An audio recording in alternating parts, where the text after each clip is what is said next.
Of Sindala, the first project in Neom, your Vision 2030, it is spectacular. It is really beautiful. You know, a lot of people have described you as a visionary leader. I talked to a number of your citizens, and that's how they describe you. And you didn't even plant them. That's really how they talk about you. And world leaders are saying the same thing. You've had this transformational change, every aspect of the kingdom, economic, social, cultural, religious. Can you give us some specific examples of what your goals are and how you think all of this is going? Well, simply, we have in the past few issues in Saudi Arabia and a lot of opportunities that we didn't use.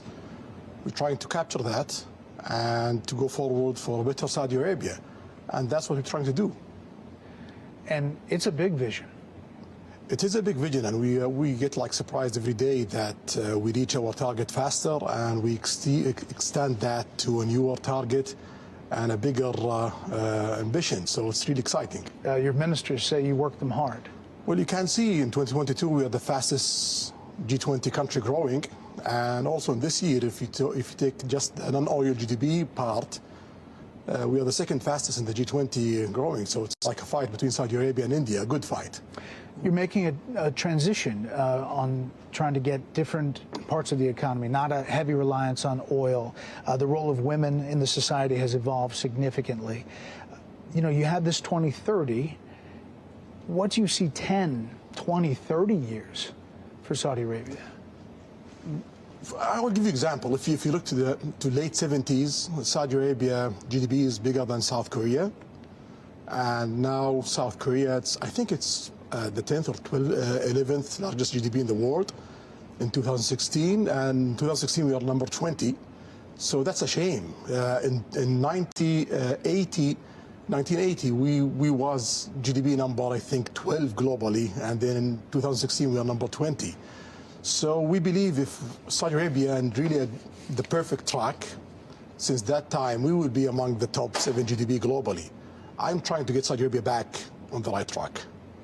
You're a data guy. We can see today we are the largest, number 17 ranked as the largest GDP in the world, but in G20 we are almost ranked number 15 from 20 in just a few years.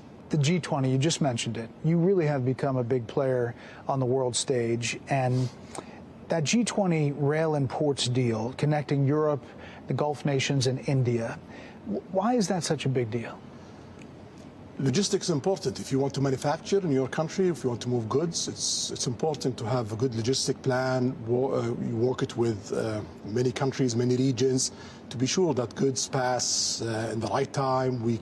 For example, that project will cut the time of goods from India to Europe by 3 to 6 days. Cut time, save money, and it's more safer, more efficient. So why not? And it's not about only moving goods and railways and ports. It's also about linking grids, energy grids, data cables, and other stuff will benefit Europe, Middle East, and also India.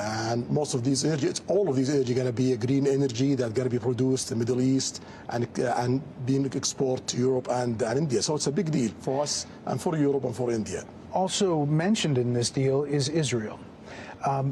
What would it take for you to agree to normalize relations with Israel? Well, there is approach from President Biden administration to get to that point. For us, the Palestinian issue is very important. We need to solve that part, and we have good negotiations continue till now. We gotta see where it will go. We hope that it will reach a place that it will ease the life for the Palestinians and get Israel back, as a player in Middle East. There were reports that you had suspended talks. No, that's not true. Not true. So you think, if you were to characterize it, are you close? Every day we get closer. It seems it's for the first time real one, serious. We gotta see how it goes. Can you make a deal with Israeli Prime Minister Benjamin Netanyahu? Is that somebody you can deal with? Well, in Saudi Arabia policy, we don't interfere of who's running each country, who's there. We work with him. Now we don't have a relation with Israel, but if Biden administration succeeded to make, I believe, the biggest historical deal since the end of the Cold War, then we're going to start a relationship, and that relationship gonna be continuous regardless of who's running Israel. So, I mean, he's 73, you're 38, but you think maybe there's a chance that you could deal with him? If we have a breakthrough of reaching a deal that give the Palestinians their needs and make the region come, we're gonna work with whoever's there. Not to go too far, but the concessions Israel would have to give the Palestinians, what would that look like? That's part of the negotiation. Okay. Yeah, I don't want to describe things because I want to see really a good life for the Palestinians. So I want just to continue the negotiation with the Biden administration to be sure. Well, on the U.S. side, would there be a defense pact maybe between the Saudi Arabia and the United States? And what would it look like? Article 5 in NATO? Yeah. First of all, we have some sort of that in the past 80 years. We are the biggest buyer from American armament manufacturing. I believe Saudi Arabia alone is bigger than the next 5 buyers from America. So Saudi Arabia is critical in your armament import economically, and we have a lot of security military ties that really strengthen the position of Saudi Arabia in Middle East and strengthening the position of America globally, especially in Middle East. You don't want that to be shifted. You don't want to see Saudi Arabia shifting their armament from America to other place. So that document, it will strengthen that. It will strengthen the interest of America, security interest, military interest, and also economic interest. And also it will save effort and headache from the Saudi side of not switching to other places. You know, there are many people who wonder why you first normalized relations with Iran, a longtime enemy who back in 2017 attacked your oil facilities, but yet not yet Israel. Can you explain that? Based on situation and politics. So we have a long fight with Iran since '79. We don't want to be that the norm in Middle East. If there is opportunity to shift that and to go to prosperity and interest and working with Iran and working with the other Middle Eastern, bringing Iran to work with the Arab world, with the Middle East, why not? So the Iranian reached to the Iraqis in 2020. The Iraqis talk to us. They start to do that kind of negotiation. We have few obstacles. China come in, solve it, and then we have a good start. We hope that continues. We're trying our best, and also what we see from the Iranians, that they're taking this very seriously and they are doing their best. So we're investing in that. That's a big change, and clearly you can see outside the box on these deals.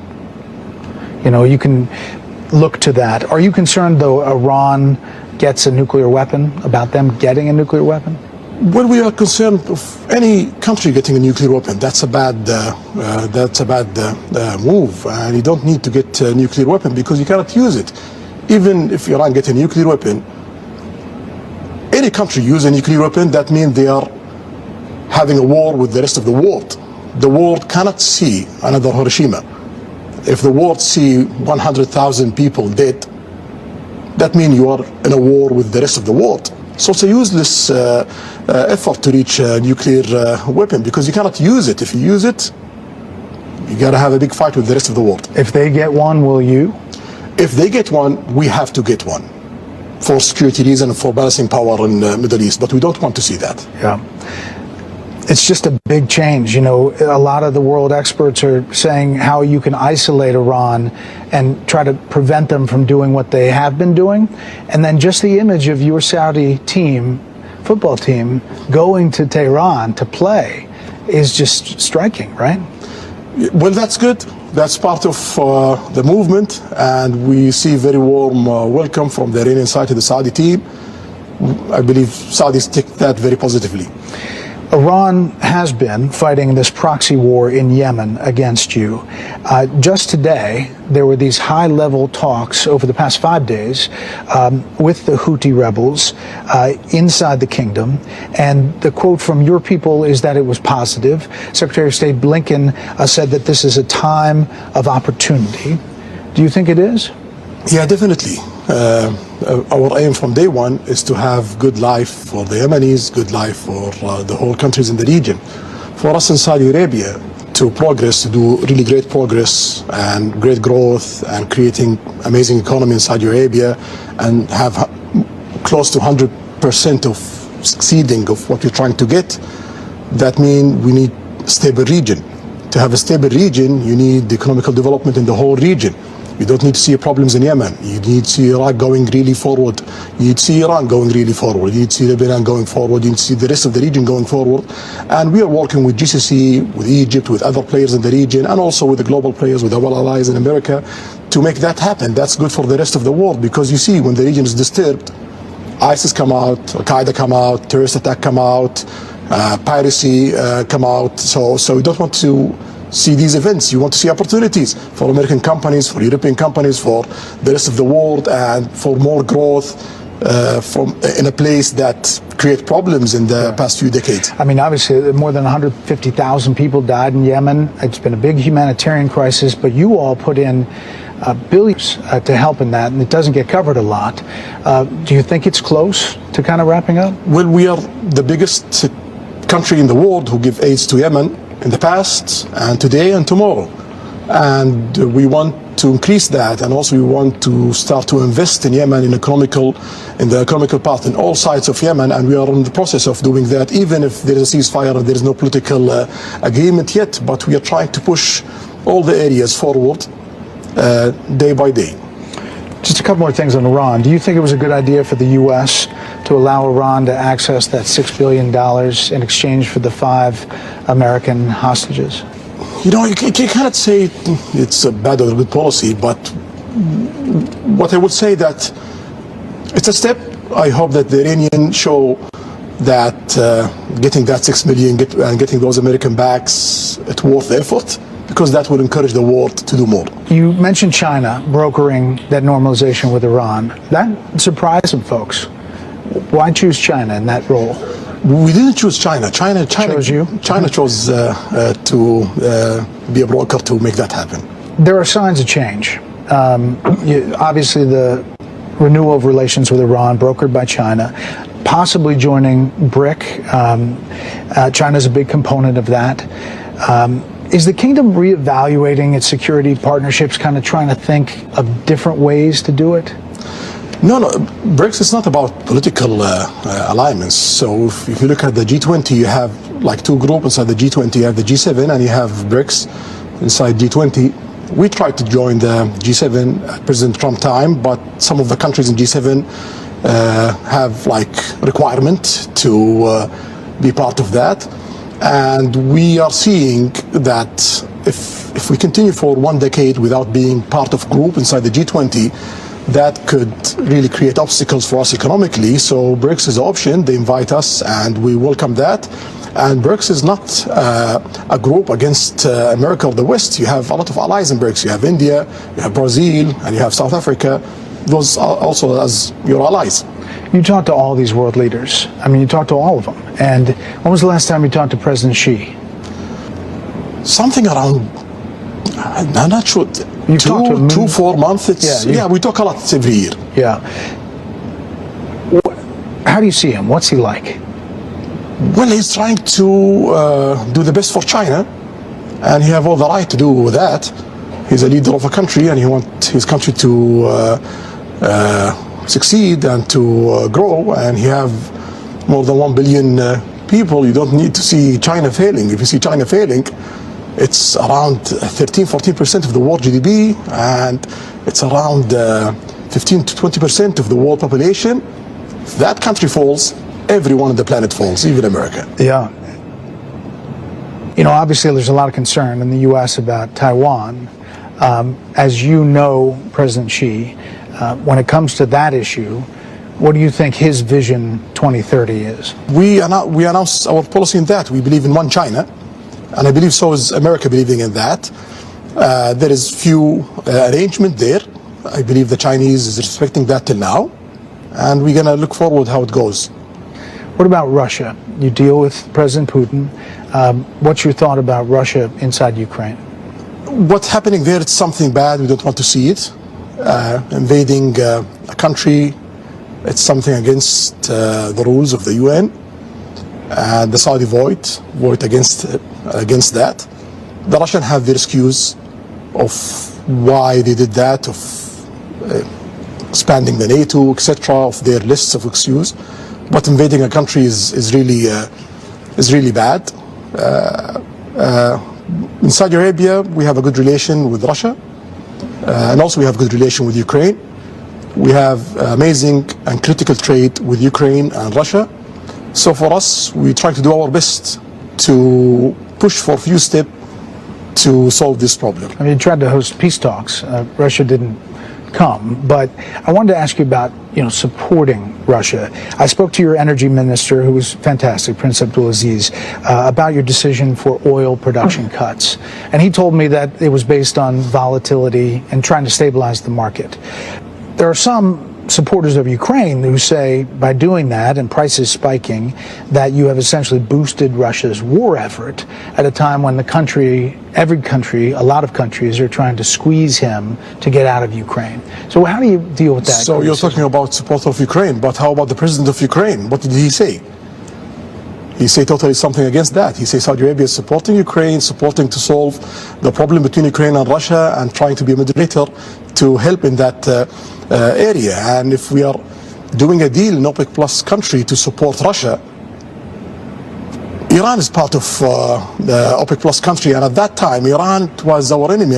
We don't have that alignments that we have today. So are we supporting Iran at that time? That doesn't make any sense. For us in Saudi Arabia, we just watch supply, demand. If there is shortage of supply, our role in OPEC Plus is to fill that shortage. If there is oversupply, our role in OPEC Plus to measure that for the stability of the market. So it doesn't have anything other than No, that. it's purely about demand, supply.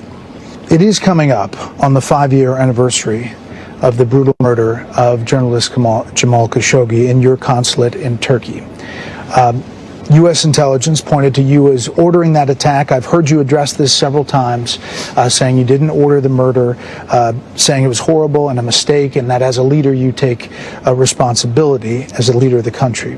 But 5 years later, what do you tell people in the U.S.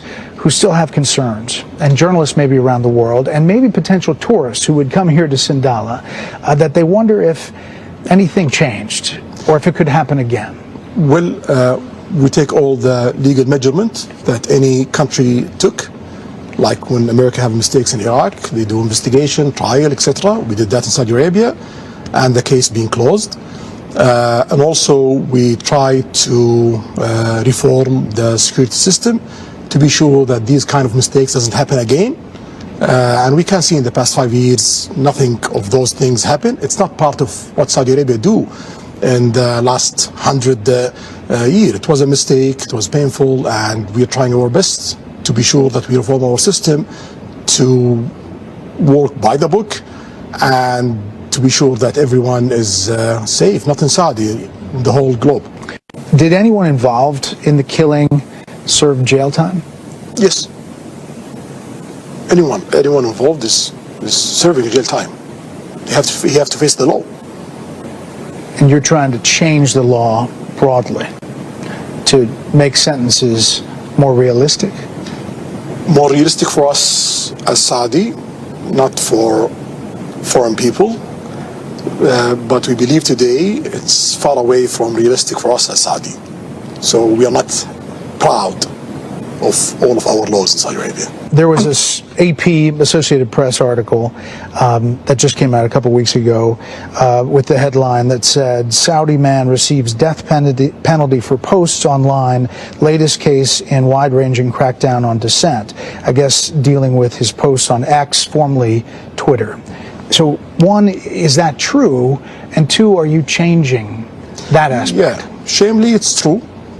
So it's something I don't like. Can't you change that? We are doing our best to do that. We already add a few laws. We changed tens of laws in Saudi Arabia, and the list have more than 1,000 items. And in the cabinet, I have only 150 lawyers. So I'm trying to prioritize the change day by day. But we are not happy with that. We are ashamed of that. But the judicial system have to follow the laws, and I cannot tell the judge that do that and ignore the law, because that's against the rule of law. But do we have bad laws? Yes. Are we changing that? Yes. Do you think that guy's going to get killed for the post? Well, I believe there's few steps in the trials. I'm hoping that in the next phase of trials, the judge there is more experienced, and they might look at it totally different. Recently in the U.S., we remembered the 22nd anniversary of the 9/11 attacks. As you know, 15 of the 19 hijackers were Saudis. And the 9/11 victims' families, they make their feelings clear, especially around the anniversary, that they believe there's intelligence that somehow links the Saudi government to supporting or facilitating those hijackers. What do you say to those 9/11 families 22 years later? Well, I'm very sorry that anyone loses any one of his family. No one wants to lose his family, especially in a way like that. Yes, there's 15 Saudi in that being planned by Osama bin Laden. That's well known. Osama bin Laden being planned also a lot of attacks in Saudi Arabia. So it doesn't make any sense that we work with the guy who's doing terrorist attack in Saudi Arabia in the 90s, and after that killing Saudis and foreign people at that time in Saudi Arabia. He's our enemy, and he's the American enemy. The main attempt for Osama bin Laden, and that's by the reports, the main attempt of Osama bin Laden is to recruit as much as he can Saudis, to be sure that he create a problem between America and Saudi Arabia. So if people in America fall to that means Osama bin Laden succeed in his plan. You're credited with going after extremists, jihadi extremism in the country. Is that still happening? The country was conservative before, and it's not how Saudi Arabia was conservative. Even America was conservative before.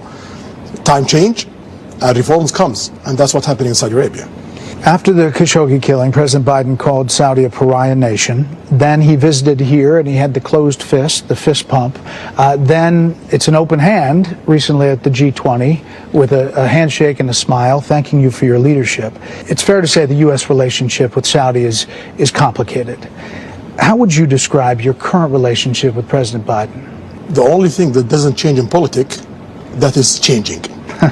So always you change your politics that serve your goals as a nation. We have today great work with President Biden. We are working in the big network that we're building between India, Saudi Arabia, Europe. We are working with peace arrangement with Israel and Palestine. We have the longest ceasefire in Yemen, and there is a lot of good progress to create political solution, and we have a lot of work in security, stability in the region, also beyond in Ukraine.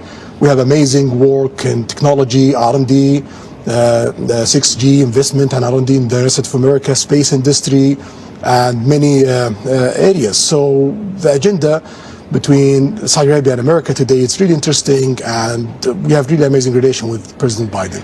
You talk with him behind the scenes. In the U.S. right now, there's a lot of focus, even from his own party, about his age. He's 80, you're 38, as I mentioned. You've worked with him, you've met with him. What's your assessment? He's sharp, and he's really well focused, well prepared, and so that's what I see. Yeah. Are you following American politics closely? Do you? Sometime, but I don't have a lot of time. Most of it, I try to follow what's really affecting Saudi Arabia, but I follow sometime American politics. Is it hard to deal with the U.S. when the administrations change every 4 to 8 years, and maybe foreign policy changes? Well, sometime, changes in any countries always create, like, let's say, a period of negotiation. So we are used to that. Yeah. And any administration change in America, we start to talk, we start to negotiate what we have together, what kind of obstacles we have in that relation, and what kind of new opportunity that we should work on it.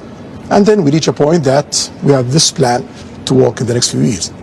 You had a good relationship with former President Trump, then President, and his administration. You know, there's several investigations right now with President Biden and his son Hunter, the money he took in from a company in Ukraine and from China, and whether that had an impact either directly to President Biden or on his decisions that he made.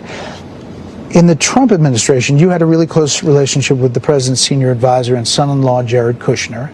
After he left, Saudi fund made reportedly a $2 billion investment in Jared's new fund he was launching and managing.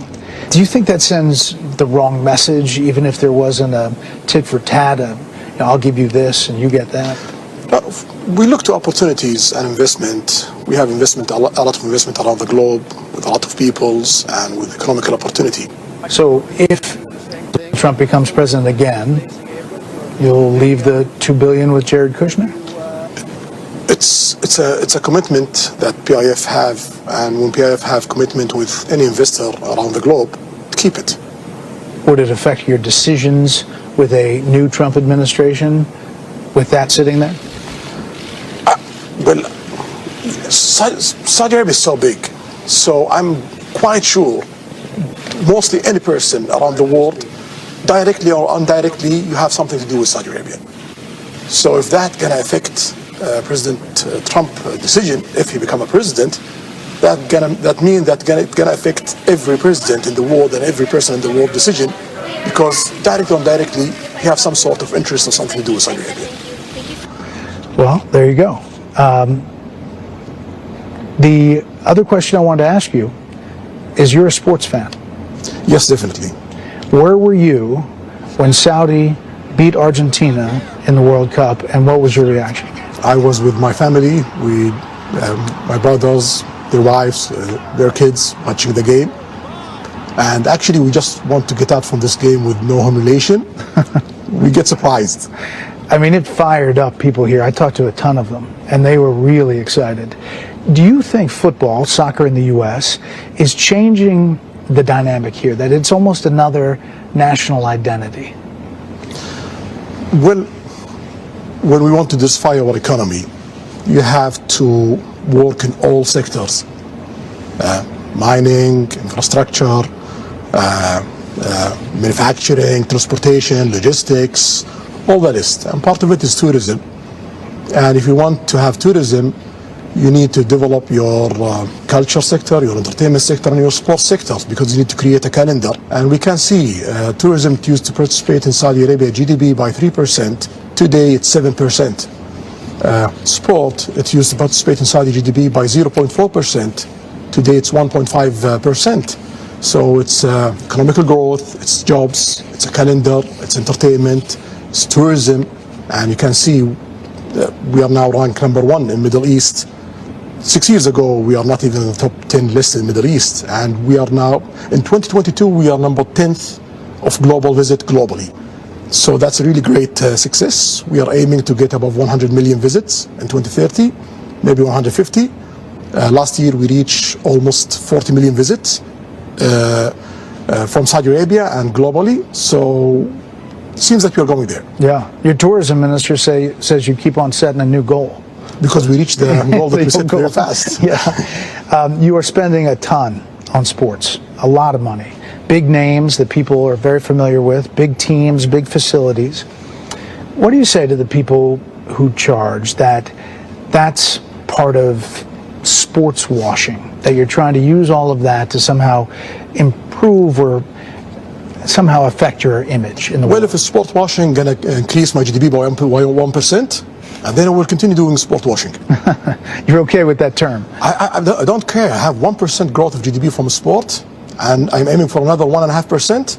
Call it whatever you want. We're going to get that 1.5%. Are you a golfer? I'm a beginner, not good. So you don't have a lot of time to practice. That's part of it, but I'm trying to do my best. What do you make of live golf and possibly this merging with the PGA?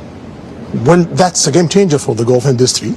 You will not have competition, and you will have focus in developing the game, and that's good for the players and the fans who love golf. Something you feel in the country that's changing because of everything you've done? Like, do you see young people buying in, and that in and of itself is going to be a game changer, not from the top down, but from the bottom up? Well, it's not everything that I've done. It's everything that we've done in Saudi Arabia. I'm just one of them. And if the people doesn't buy in, it will not work. So first rule, people have to believe in it, and everyone have to push to make all the progress that we are having in Saudi Arabia. And it seems it's going really well. We are the fastest growing country in the planet, and we have the most ambitious projects in all sectors. So we are the fastest in each industry in the planet. At some time, you will be king here. How is your father? He's 88-year-old. He's in a good health. I hope a long life and healthy life for him. Inshallah. Sure. Custodian of the two holy mosques is a title held by the Saudi king. And it's a really serious responsibility, always well understood in the U.S. Could you say something for our viewers about the obligation that implies for the Saudi king, how big a deal that is in the broader Islam? Well, the two holy sites in Saudi Arabia, it's the two holy sites of Muslims. Mecca, you have Kaaba, which they face 5 times a day, and they have to visit 1 time life. And you're talking about almost 2 billion people in the planet. And in Medina, you have the grave of the Prophet. So the duty of any king of Saudi Arabia and the duty of all Saudi peoples to serve those 2 places and to serve the visitors of those places. And I believe we did a wonderful job in that area. Thank you for answering all of these questions. I just spent the past 3 days here, and I've visited here many, many times before. And I personally have seen major transformations, not just for women, but the building and the cranes and how people look at this country. For people on the outside looking at this, what would you tell them? You know, if they want to come visit, they may be skittish about coming to Saudi Arabia because of what has been written in the past, what they see. What would you tell them? I will tell them the greatest success story in the 21st century is Saudi Arabia. This is the story of this century. Do you want to miss it or not? That's your call. And do you think you're going to slow down at all? No, we're trying to speed up every day. Your Royal Highness, we really appreciate this time. Shukran. Thank you.